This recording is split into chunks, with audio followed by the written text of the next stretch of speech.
Voilà, c'est un peu la magie de la télévision, hein. D'un studio à l'autre, on se balade.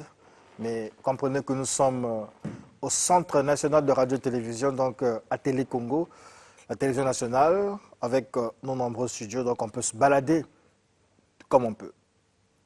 Sujet du face-à-face, religion, moteur ou frein au développement de l'Afrique. Question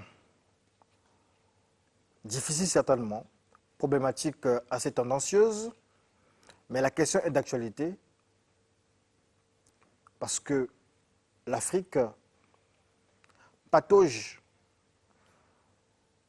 pour 80% des pays dans le sous-développement, dans la précarité.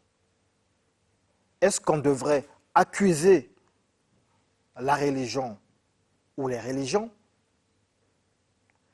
Est-ce qu'on devrait laisser la religion ou les religions s'occuper justement de l'avancement de l'Afrique? Pour en parler, nous avons donc appelé ici sur ce plateau un panafricaniste, d'ailleurs, primé lors des prix Studio 210 en 2018. Il recevait le prix Kamit, donc justement pour la défense des valeurs et du continent africain. Bonjour, monsieur Obambe Ngakoso. Bonjour. Nous avons aussi fait appel au docteur Redon Boris Mbota, un habitué de Studio 210, un habitué des face-à-face. En 2017, il recevait ici les prix Studio 210, prix du public et prix du grand débat avec Tatampu Mbilampasi, fils de Léopard. Et donc, ils auront une trentaine de minutes pour nous expliquer si la religion est justement, comme je l'ai dit, le moteur ou un frein pour le développement de l'Afrique. Monsieur Obambe Ngakoso, vous avez la première prise de parole en 3 minutes. Je voudrais d'abord m'excuser. J'ai dormi quasiment à 5 heures du matin parce que j'ai des enfants. Mon fils ne dormait pas. Et donc, si de temps en temps vous constatez que je bâille, c'est parce que j'ai encore sommeil. Il n'y a pas de problème. Voilà.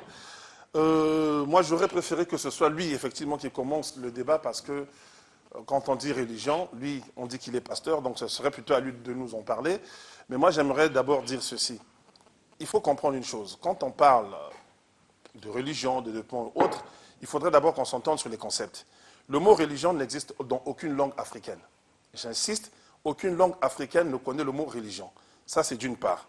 Le mot développement est un piège.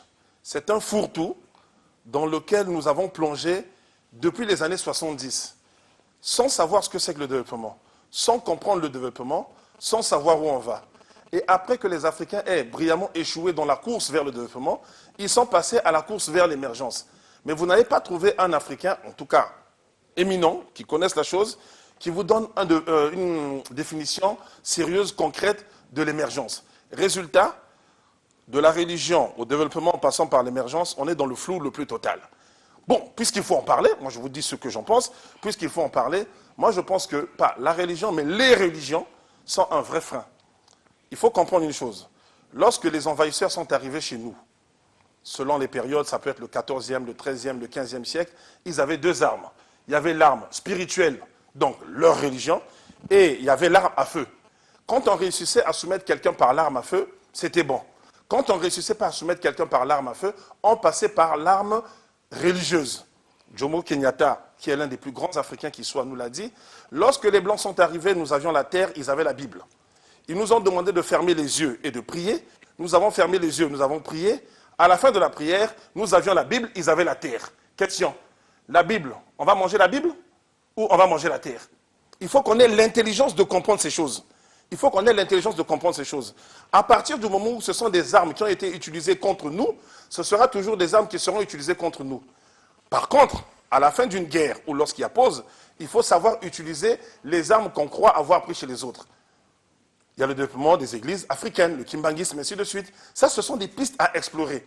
Mais tant que nous allons rester dans la forme originelle, telle que ces gens-là sont venus nous l'imposer, à coups de canon, à coups de viol, en violant nos ancêtres, etc., en prenant nos terres, en prenant nos richesses, ce débat que nous faisons aujourd'hui, je vous promets une chose, dans 500 ans, on le fera toujours. Parce que les choses sont mal posées. Je m'arrête là pour le moment. Merci beaucoup. Je salue tous les téléspectateurs. Et je pense que, comme le journaliste a su le dire, c'est un sujet complexe. Et comme mon ami aussi a su poser la problématique, je pense que pour ce premier débat, la question est tellement grande, tellement vaste. Et je vois déjà que vous avez déjà jeté beaucoup de pavés dans la mare. Alors, en disant d'abord que la religion n'existe dans aucune langue africaine. Le mot religion n'existe dans aucune langue africaine. Donc l'existence, la non-existence d'un mot n'exclut pas l'existence de la pratique. D'abord pour commencer, et vous le savez avec moi, qu'il y a des grands penseurs qui ont pensé, qui ont dit l'homme en général est d'abord un animal rédigé. Donc le fait qu'on n'ait pas un concept qui définisse cette pratique n'exclut pas la pratique en elle-même. Donc commençons d'abord par définir, puisque la question est très complexe. Et vous avez dit, en conclusion, d'abord que vous croyez ou vous acceptez, vous avouez que la religion est un frein pour le développement. Et vous avez donné vos raisons qui semblent être valables. Mais essayez un peu de définir ce que c'est la religion pour essayer de voir quel est le rapport qu'il y a entre la religion et le développement. Est-ce que l'un peut exister sans l'autre? Et quels sont les effets qui peuvent concourir ensemble pour un résultat positif? D'abord, par définition, la religion est la reconnaissance par l'être humain d'un principe supérieur de qui dépend sa destinée. C'est en quelque sorte un système de pratiques et de croyances en usage dans un groupe ou une communauté.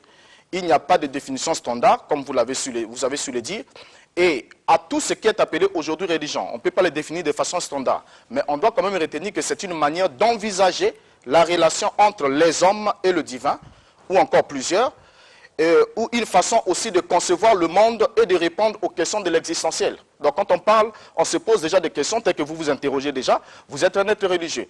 Alors, le fait déjà d'être ici, donc on peut définir encore la religion comme étant enfin une manière de vivre qui découle des croyances et du mode d'expression de celle-ci. Maintenant, le rapport qu'il y a entre la religion et le développement. Le développement, vous avez dit que c'est un fourre-tout, mais on peut quand même le définir, essayer de le définir. Le développement est un terme utilisé dans les sciences humaines, désignant l'amélioration des conditions et de la qualité de vie d'une population et renvoie à l'organisation sociale servant de cadre à la production du bien-être. Il faut alors distinguer la croissance qui mesure la richesse produite par un territoire en une année et son évolution d'une année à l'autre, tel que cela est pris en compte par le PIB, ou encore le produit intérieur brut. Mais ici, lorsqu'on regarde déjà la définition du développement, nous voyons déjà l'organisation sociale. Et on ne peut pas parler de l'organisation sociale ou de l'organisation d'une société en écartant en même temps la religion. C'est votre tour de parole. Il me restait une minute, j'espère qu'on cumule. Ah, il restait 30 secondes, d'accord. Alors, moi, je vous ai écouté, si je puis dire religieusement. Non, je ne suis pas un être religieux, j'insiste là-dessus. Je suis un être spirituel. La religion est géographique, la spiritualité, elle est mondiale. Tout le monde, 7,5 milliards d'habitants que nous sommes sur la Terre, nous avons notre spiritualité. Le fait que j'appelle le frère de ma mère Noko, c'est une forme de spiritualité. Mais par contre, la religion, j'insiste, c'est un mode d'oppression. Et j'ai en partie suivi l'échange entre le journaliste et la dame tout à l'heure. La religion est un mode d'oppression et de soumission. La spiritualité, elle libère. La spiritualité élève l'homme. La religion la diminue. Vous avez parlé de développement. Moi, j'insiste là-dessus. C'est pire même qu'un fourre-tout, c'est une forme d'escroquerie. Quand on parle d'un enfant qui vient au monde, qui se développe, on constate les faits. Hein. Il part de l'état embryonnaire, et il finit par être un homme, un vieillard, il meurt, d'accord. Le développement d'un arbre. Mais le développement d'un pays, et là je vais faire appel à l'un des hommes que j'admire le plus au monde, c'est le professeur Obenga, qui un jour m'a ouvert les yeux en disant « Mais les États-Unis se développent tous les jours, ils ne le disent pas. Il n'y a que les Africains qui ne comprennent rien à ces choses, parce que ce ne sont pas nos mots. Ce ne sont pas nos langues que nous utilisons, encore une fois. De la même manière que j'ai dit qu'il n'y a pas religion, le mot religion dans les langues africaines, il n'y a pas le mot développement sur le plan économique, sur le plan social dans les langues africaines. On ne connaît pas ces choses-là. Les Chinois aujourd'hui sont la première puissance économique mondiale. Allez demander aux Chinois s'ils sont un pays développé, ils vont vous dire, mais le développement c'est quoi? Les Chinois ne savent pas ce que c'est que le développement. Les Français et les Américains refusent de classer les Chinois parmi les pays développés parce qu'ils estiment que là-bas, il y a trop de pauvres. Mais les Chinois vont leur rétorquer, dans les centres-villes de toutes vos capitales en Europe, de toutes vos villes en Europe, il y a également des pauvres. En quoi êtes-vous développés? Moi, j'invite les Africains à sortir de ce concept de développement et à poser clairement les bases. De quoi souffrons-nous? Nous avons des problèmes économiques, nous avons des problèmes sociaux. Donc, l'électricité, tous les Congolais pleurent aujourd'hui. Au moment où nous faisons ce débat, beaucoup de foyers ne peuvent pas suivre ce débat parce qu'il n'y a pas d'électricité. Moi qui vous parle, j'habite à côté, à un crachat de la maison Télé Congo. Je fais parfois 2 à 3 semaines sans eau. Voilà les problèmes cruciaux qu'il faut poser. Si on pose ces problèmes clairement, on va peut-être trouver des solutions. Mais si on se contente de parler de développement, vous avez parlé de croissance et de PIB. La croissance et le PIB, c'est la même chose. Mais ça aussi, c'est une escroquerie parce qu'il y a quelques années, la Guinée équatoriale, par exemple, arrivait à des taux de croissance de 15-30%. Allez en Guinée équatoriale, ils ne sont pas mieux lotis que nous. Donc nous devons sortir de ces idées toujours arrêtées qu'on enseigne dans des grandes facultés du monde entier, que nous reprenons parce que nous ne posons pas les problèmes. Le problème de l'Afrique, c'est le problème de sa renaissance. L'Africain doit savoir qui il est, d'où il vient et où il va. Pour cela, il doit savoir qu'il doit renaître. Renaître, c'est s'accepter d'abord soi-même comme être humain, savoir qu'on a été très grand hier, on a été vaincu, et si on veut renaître, ben, il y a un chemin à suivre et non pas les chemins qui nous sont imposés. Et là déjà, je vois que, je ne sais pas si vous prenez quand même le temps ou encore vous prenez en compte vos propres affirmations. Parce que là, je vous vois, je pensais avoir en face de moi quelqu'un qui était exempté de toute forme de croyance. Mais déjà là, je vois que vous essayez un peu de mêler toutes choses. Mais comment dire que le développement ou encore la religion n'est pas le moteur de développement, il n'a rien à voir avec le développement de l'Afrique.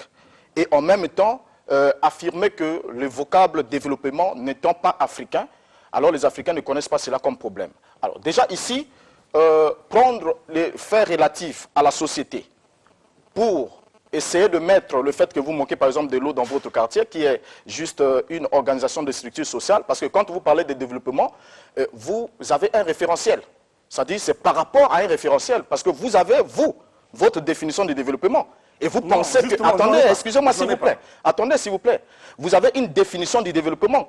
Parce que pour se rendre compte d'abord qu'il n'y a pas de développement, il faut d'abord avoir un référentiel sur le développement. Vous devez avoir un référentiel, une idée nette et claire de ce que vous entendez par développement. Et par rapport à cela, si les objectifs ne sont pas atteints, vous allez dire, voilà, la religion en est la cause. Mais là, jusqu'ici, vous n'avez pas évoqué les causes de ces freins. Donc, faire de la religion comme étant le frein que vous manquez de l'eau chez vous ou dans votre quartier, ne constitue pas, en quelque sorte, un motif religieux. Ce n'est pas la religion qui a fait que vous n'ayez pas de l'eau chez vous. Alors ça, c'est un faux débat sur ce point-là. Alors moi, je pense que s'il faut regarder l'approche, déjà ici, vous n'avez pas pu définir, vous n'avez pas pu démentir le fait que l'Africain soit d'abord un être religieux, parce que tout être, je vous l'ai dit, tout être est d'abord religieux. Et moi aussi, je suis d'avis avec vous, que la spiritualité va au-delà de la religion, parce que la spiritualité commence là où s'arrête la religion. Parce que le spirituel n'est pas celui qui est limité dans les dogmes et les rites, mais le spirituel, c'est celui qui va au-delà. Et qui va au-delà et qui progresse. Alors déjà, donc, en mélangeant un peu les termes, lorsque vous parlez des pays où il y a eu par exemple la croissance qui n'a pas été suivie du développement, mais vous devez vous rendre compte d'une évidence parfaite, que croissance ne signifie pas développement. Ce sont deux mots qui sont totalement différents. Donc on peut atteindre une certaine croissance et ne pas convertir cette croissance pour en obtenir un développement. Mais sur notre question ici, comme je l'ai dit au début, que la question est très grande et nous allons répartir jusqu'à dans l'histoire, parce que vous avez parlé des missionnaires qui sont arrivés avec deux armes, ils avaient l'arme à feu et ils avaient la Bible, et lorsqu'ils n'arrivaient pas à vous soumettre par l'arme à feu, ils utilisaient alors la Bible. Là aussi, j'aimerais vous dire que vous vous trompez amèrement, parce que l'Africain, ce qui pose le problème à l'Africain, c'est que l'Africain est entré dans une sorte de laxisme, et il passe le temps à se plaindre contre les Occidentaux, pour dire si nous ne sommes pas développés, c'est à cause de l'Église. Mais vous oubliez que d'abord l'Europe qui est développée, et l'Europe a reçu cette religion, ou encore l'a conçu, le christianisme par exemple, avant même les Africains. Et Jésus n'était pas européen, je vous le rappelle. Docteur Mbota, question tout de même. Religion, moteur du développement, c'est ce que vous semblez avancer. Quel a été l'apport, ou quel est l'apport du christianisme, par exemple?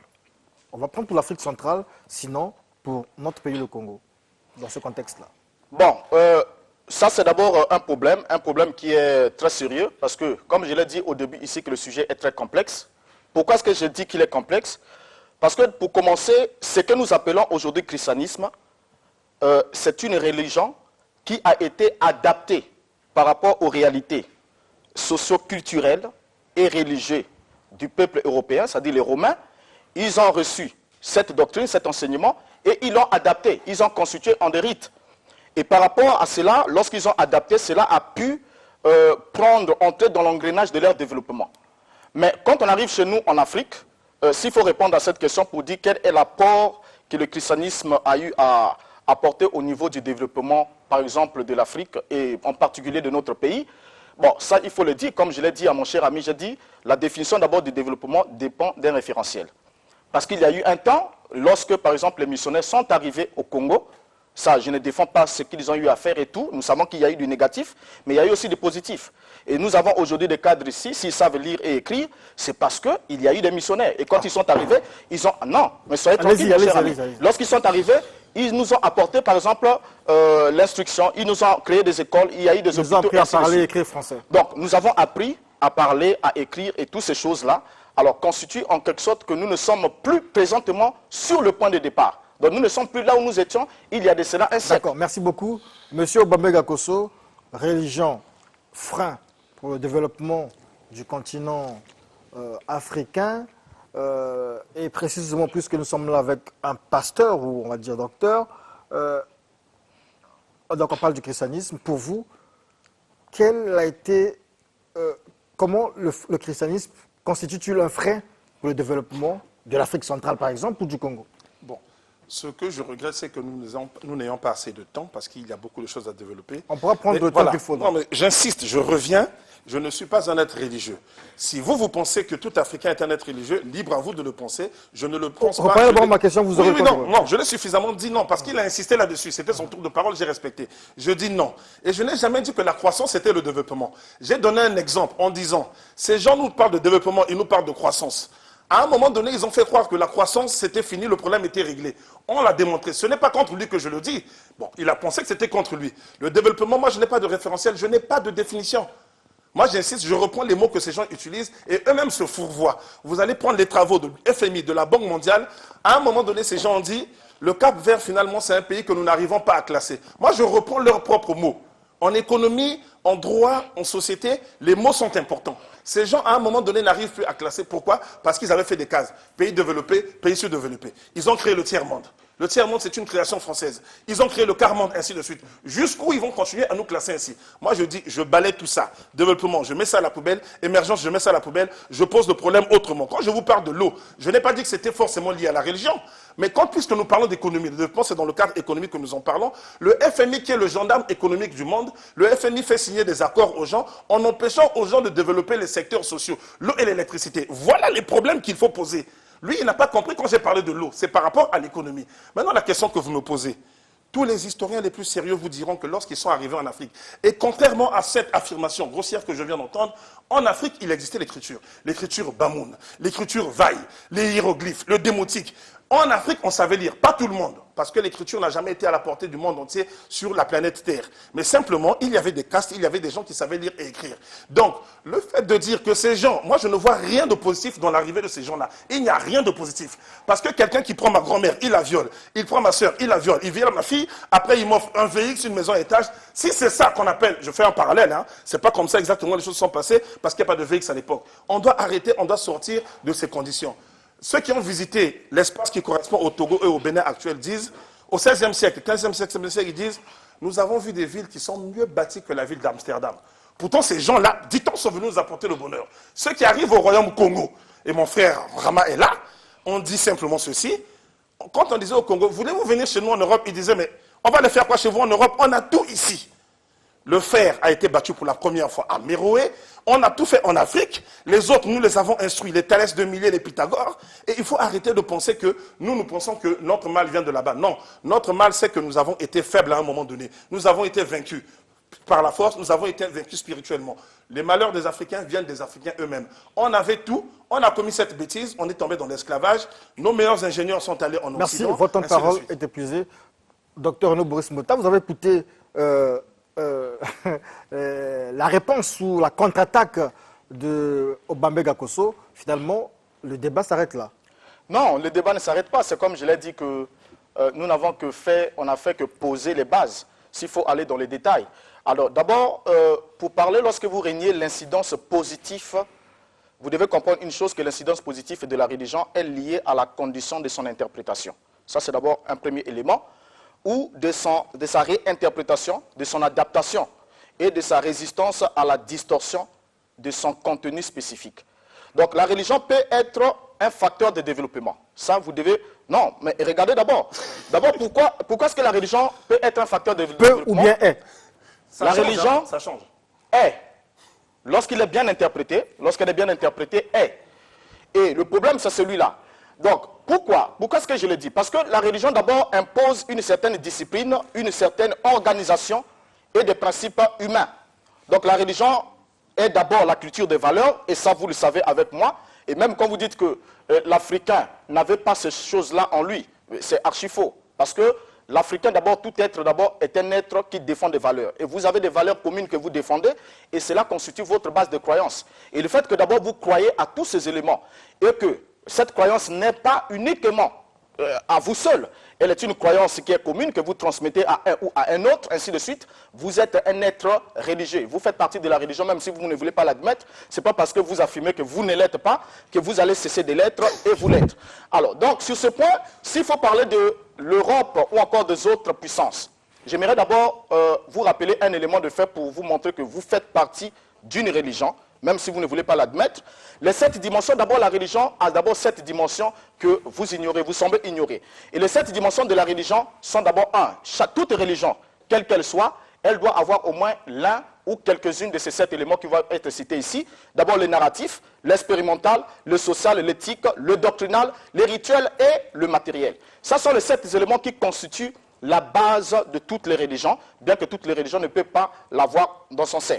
Alors, la séculation de la société occidentale, comme vous voulez un peu le stipuler, est en fait un changement dans l'emphase.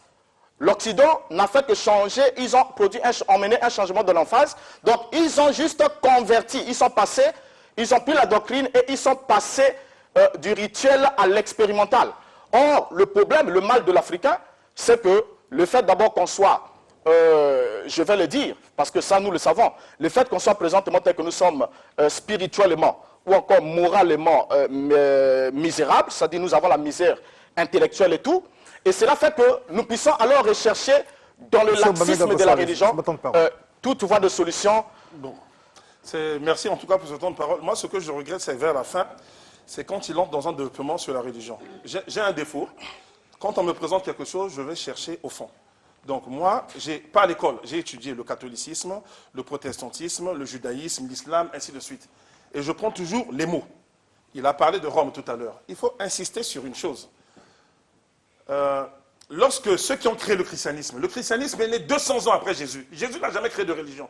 Et celui que les gens appellent Dieu n'a jamais créé de religion non plus. Le christianisme est né 200 ans après la mort de Jésus, dit le Christ. Et ils sont allés à travers le monde entier. Et c'est par la force, j'insiste toujours, c'est par la force qu'ils ont imposé cette religion. Il n'y a aucun peuple qui a embrassé une religion, que ce soit l'islam ou le christianisme, par la gaieté. Parce que quand vous êtes heureux, quand vous êtes bien, sincèrement, vous n'avez pas besoin d'autre chose. Ça, il faut insister là-dessus. Donc, en Europe, ils ont fini par créer le catholicisme, qui dépend du Vatican, le protestantisme, etc., etc. Voilà, moi, c'était un peu pour corriger par rapport à ce qu'il vient de dire. Maintenant, les éléments qu'il est en train de citer, c'est bien beau, tout ça. Moi, j'aurais voulu qu'on accentue la chose sur le développement. Bon, il insiste en disant que je suis religieux. Si ça lui plaît, je vais lui laisser cela parce qu'on ne va pas revenir là-dessus. Mais je vais vous dire une chose. Le fameux développement, la course vers le développement est une escroquerie. J'insiste là-dessus. Les autres n'en parlent plus, mais tous les jours, ils construisent leur pays. Quels sont les débats chez les autres? Réduction de la pauvreté. A-t-on réduit le nombre de pauvres ou pas? Mais ici, vous allez et les gens qui vous parlent de développement en Afrique tous les jours. Donc, un pasteur, un ministre, un président de la République, etc., etc. Qu'est-ce que c'est que le développement? Concrètement, qu'est-ce que ça va nous apporter? On est perdu. On se met à imiter tous les jours ce que font les autres. Mais quand on copie, il faut savoir copier. On copie mal. C'est normal parce qu'on ne sait pas de quoi il s'agit. La réalité, elle est là. Regardez chez les autres, un ministre qui n'est plus en fonction, il vous fait un livre, il fait son petit bilan. Voilà les choses sur lesquelles on devait débattre. Et quand il veut prier son Dieu, il rentre chez lui. Hollande ne croit pas en Dieu.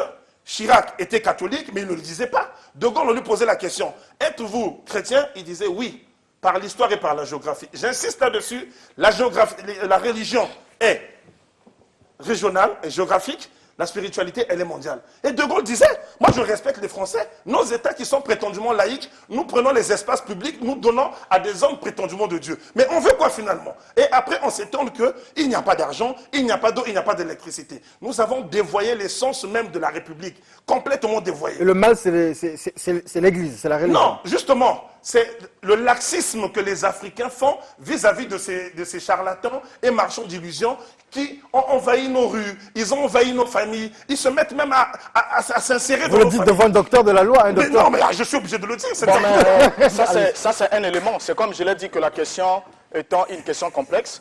Donc, vous n'allez pas prendre des cas particuliers. C'est-à-dire des cas particuliers. Attendez, soyez tranquille. Parce que ici, nous sommes en train de poser le fondement sur un vrai débat. Donc, c'est un vrai problème. Et je suis d'avis avec vous. Et ça, tout le monde le sait que, en ce qui concerne ma personne, je ne cautionne pas tout ce qui sort du cadre, au fait du respect de l'éthique et du respect des principes établis. Donc, je ne suis pas pour tous les désordres que vous entendez par-ci, par-là, les églises qui pullulent par-ci, par-là, et des gens qui ne maîtrisent même pas le sens de ce qu'ils transmettent. Et ils vendent des illusions, ainsi de suite, pour escroquer juste l'homme noir ou l'homme africain à cause de son ignorance. Mais d'abord, j'aimerais vous souligner un élément important. Et si vous pensez que c'est le fait d'abord que les gens, parce que si ces gens sont là, et s'ils ont eu à créer des églises et puis à vendre des illusions, c'est parce qu'ils ont trouvé un peuple qui est d'abord moralement pauvre. C'est-à-dire moralement pauvre, une pauvreté intellectuelle et morale qui a fait qu'ils deviennent la proie de tous ces charlatans qui viennent leur vendre des illusions. C'est parce que les gens ne sont pas occupés. Ils ne sont pas occupés pourquoi? Parce qu'il n'y a pas la création d'emplois. Il n'y a rien de ces choses-là. Donc, plus on n'emploie pas ces gens, plus ils sont là assis chez eux. Ils n'ont absolument rien à faire. Alors, il y a un gourou qui se présente, qui dit, écoute, j'ai la solution à ton problème. Et le monsieur va alors passer tout son temps là-bas. Il est absolument occupé. Et pour ça, si vous pensez que le fait que ce n'est pas une cause du sous-développement ou du manque de développement de l'Afrique, mais c'est plutôt une conséquence. C'est parce qu'on n'est pas entré, on n'a pas adapté la religion ou encore la conception de cette éthique commune pour qu'on puisse marcher ensemble vers l'émergence, même si les termes vous dérangent, ainsi de suite. Je vous l'ai dit au début que parler de développement demande un référentiel. Parce que quand on parle de développement, il y a croissance. Et lorsqu'on croit, et lorsque la croissance est proportionnelle au développement, alors cela nous apporte quelque chose de positif. Alors, ce que vous devez savoir avec moi, c'est que le chèque de l'Africain est dans la pratique de la religion qu'ils ont reçue. Donc, ils ont manqué d'adapter la religion à leur culture. C'est ce que les Romains ont fait. Les Romains, lorsqu'ils ont reçu cette religion, comme vous l'avez dit, elle a été conçue 2 siècles après. Ça, c'est, je suis d'avis avec vous. Je suis d'avis avec vous. Je suis d'avis avec vous parce que la foi chrétienne, c'était une religion pure, une religion intérieure, pas une religion qui était constituée en de pratiques, de rituels extérieurs. Ça a été conçu bien après. Parce que au niveau de la foi véritable, il y a la nouvelle naissance quand un homme naît de nouveau, il ressent l'Esprit de Dieu, et cet Esprit l'engage dans un processus spirituel. Donc il devient un homme spirituel qui avance et qui croit jusqu'à atteindre un degré de perfection. Mais la religion limite complètement l'homme. Et je ne suis pas d'avis sur ce point. Mais dire que la religion constitue un frein pour le développement de l'Afrique, c'est absolument faux. Et vous n'avez pas pu apporter les éléments qui puissent le prouver. C'est vous qui le dites.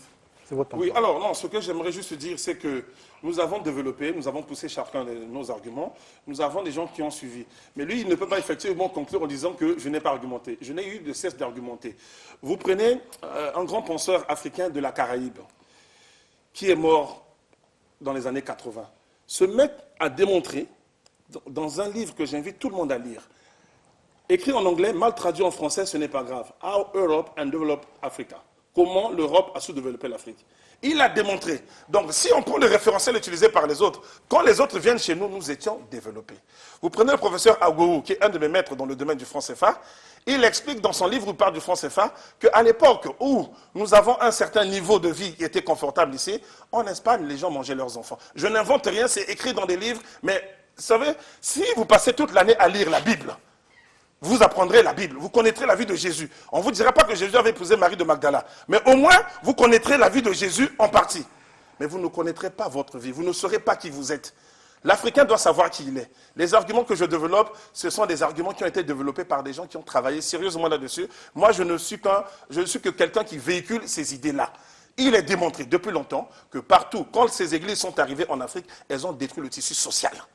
On demandait aux gens d'aller faire la culture de l'EVA, alors que nous faisons la culture de ce dont nous avons besoin. Et les missionnaires étaient complices de ces choses. Ce sont des évidences. Et ce n'est pas pour une fausse... Vous savez comment étaient appelées les premières écoles construites par les Européens en Afrique? Écoles des otages. C'est important. Et qui allait dans ces écoles? Ce sont les enfants des chefs de terre, des chefs coutumiers qui avaient pactisé avec le diable en devenant les vassaux, les valets des Occidentaux. Et donc les premières écoles, quand nous nous gargarisons, oui, quand on a mis son diplôme, mais c'était les écoles des otages, parce que ces gens n'étaient pas formés pour développer l'Afrique, comme on dit, mais pour être des commis, tout simplement. Mais quand vous êtes un commis, vous resterez un commis. Quand vous êtes soumis, vous resterez soumis. Moi, c'est ce que je veux dire. D'accord. Et là, je vois déjà que, en avançant avec ce débat, vous n'apportez pas réellement l'incidence ou encore l'incidence négative qu'apporte la religion au niveau. Il a parlé du des développement. missionnaires qui sont venus, qui ont détruit le tissu social. Franchement. Voilà. Les missionnaires qui ont détruit le tissu social, donc les catholiques, c'est-à-dire qu'au début de la rencontre Dès de l'arrivée. l'Afrique avec l'Église, avec les missionnaires. Les missionnaires Congo, avec la dans le royaume religion, Congo, ont pratiqué ça presque l'esclavage. détruit, c'est ce qu'il a dit. Hein? Vous avez la parole. Bon, Il y a un pape qui a béni l'esclavage. Enfin, Attendez un instant. Bon, c'est comme, je vous entends, lorsque je vous entends, c'est comme si vous me dites qu'on ne peut pas emprunter un bateau parce que vous avez appris dans l'histoire qu'il y a eu des bateaux qui ont fait naufrage, qui n'ont pas pu faire réussir la traversée. Faux. Donc, mais si, c'est ce que vous semblez dire. je dis faux. Soyez tranquille, s'il vous plaît. On l'écoute, oui. Alors donc, parlons des missionnaires, je sais que les missionnaires ont échoué sous la manière qu'ils ont apporté ce qu'on appelle la religion. Et je ne suis pas là, comme je vous le dis, je vous l'ai dit au début, que je ne suis pas en train de faire l'apologie de la religion. Parce que je crois que la religion s'arrête là où commence la spiritualité. C'est-à-dire, dès l'instant où l'homme rencontre le divin, il cesse d'être religieux. C'est comme la Bible montre que Adam avait pris des feuilles de figuier pour cacher son aspect extérieur lorsqu'il a chuté. C'est une fable. Mais c'est lorsqu'il rencontre le divin que son revêtement ou son apparence, son vêtement ont été changés. Ce sont des Et fables. là Soyons déjà, concrets. non, mais soyez tranquille, mais puisque vous n'avez pas pu démontrer le contraire, que vous n'avez pas de croyance, aussi longtemps que vous avez une croyance, vous Mais êtes c'est pas le être- but. Moi, je Bon, suis pas là pour ça. Là, on n'est pas là, ne m'embrouillez pas s'il vous plaît. Alors, donc sur ce point, vous devez retenir un élément important, qu'on n'est pas ici pour faire l'apologie du christianisme. Et la manière que le christianisme est entré dans l'Afrique, comme toute autre religion, comme l'islam et tout, c'était par l'imposition ou par la force. Mais ce n'est pas qu'en Afrique. Nous avons par exemple le Brésil, qui a subi la même chose que nous. Mais aujourd'hui, le Brésil est plus développé que celui qui lui a imposé le système religieux. Pourquoi? Parce qu'ils ont su adapter la religion par rapport à leur culture. Or, le problème de l'Afrique, soyez tranquille, le problème de l'Africain, c'est quoi? Le problème de l'Africain, c'est que l'Africain n'a pas pu adapter la religion par rapport à sa culture. Et n'ayant pas pu adapter la religion par rapport à sa culture, l'Africain passe le temps à pleurnicher. Mais alors que le Brésil, aujourd'hui, c'est une puissance économique qui est classée très, très loin par rapport à son parrain, le Portugal, qui n'est que 44e puissance économique mondiale, alors que le Brésil est très avancé. Donc, les autres ont compris et ils n'ont pas passé le temps à pleurnicher. Parce qu'on doit comprendre une chose, l'histoire, bien que la religion a apporté tous ses effets. Le christianisme, ils sont arrivés, les prêtres sont arrivés avec tous ces éléments négatifs. Que justement, c'est très important. S'il vous plaît, s'il vous plaît, pardon. S'il vous plaît, c'est mon temps de parole. Approchez juste. Non, mais j'aimerais répondre un peu quand même. oui, S'il vous plaît, vous aurez tout le temps de le faire. Donc, le fait d'abord que la religion a eu les prêtres ou encore les missionnaires ont posé ces genres d'actes, c'est leur entrée, ils sont mal entrés, mais il y a des peuples, malgré qu'ils ont subi la même chose que nous, mais ils ne sont pas demeurés là. Et ils ont pu exploiter le côté positif de ces éléments. Et ils ont fait un bon pour se développer. Monsieur Chevridjaz, un mot quand même pour finir. C'est pas possible. Non, vous allez revenir dimanche Ouais, prochain. non, mais c'est pas possible ça. On va laisser les gens sur la fin sur un point important, le point du Brésil. Vous allez parler, il va encore parler le principe Oui. de celui-là. Vous avez une minute, il Voilà. aura aussi une minute. Non, c'est ce que j'aimerais corriger. Une C'est minute, que oui. le Brésil a été fondé par des gens qui sont arrivés d'Europe. Les Portugais ont été les plus nombreux, ils ont occupé très bien. Ils ont pris des nègres qui ont travaillé dans les champs. Donc ces gens ont contribué. Il faut le dire. Les nègres qui partaient pratiquaient la spiritualité africaine, l'islam pour ceux qui étaient devenus musulmans et le christianisme pour ceux qui l'étaient devenus.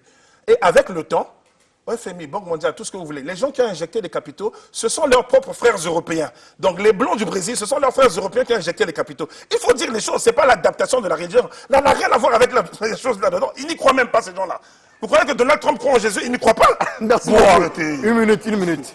Bon, mais c'est comme je suis le dire, parce que il y a l'apport négatif et il y a aussi l'apport positif. Ce n'est pas parce qu'il y a eu un avion qui a fait un crash qu'on ne doit plus monter dans l'avion pour effectuer un voyage. Donc là, si vous passez le temps pour chercher le négatif de chaque élément, parce que chaque chose qui existe, soyez tranquille, vous avez parlé, chaque chose qui existe a son contraire. Et quel que soit les degrés de la lumière, il y a toujours une part d'ombre. Donc même ce que vous soutenez, les idées que vous avez en tant que panafricanisme et tout, et lorsqu'on les exploite, il y a beaucoup de choses qui ne doivent pas tenir. Mais comme nous sommes à la fin du temps, si on peut revenir le dimanche prochain, nous entrons de façon détaillée. Est-ce que vous êtes prêts à revenir aussi le dimanche? Je dis oui aujourd'hui, mais je ne sais pas quelle sera l'emploi du temps de la semaine. Je dis oui aujourd'hui. D'accord. Donc nous prévoyons donc pour le dimanche prochain, on verra bien. On a lancé simplement le débat et justement nous allons revoir l'émission et nous reviendrons ici dimanche prochain avec beaucoup ce qu'on appelle nous des VTR, avec beaucoup d'éléments, des images sonores pour essayer d'agrémenter le débat. Est-ce que ça a été? On sent que vous êtes fatigué là. Est-ce que ça va? Donc, vous poserez les questions dimanche prochain avec eux, mais tout de suite vous allez poser les questions à Maître Avatar. Ok, d'accord. Voilà, c'est la fin du face-à-face.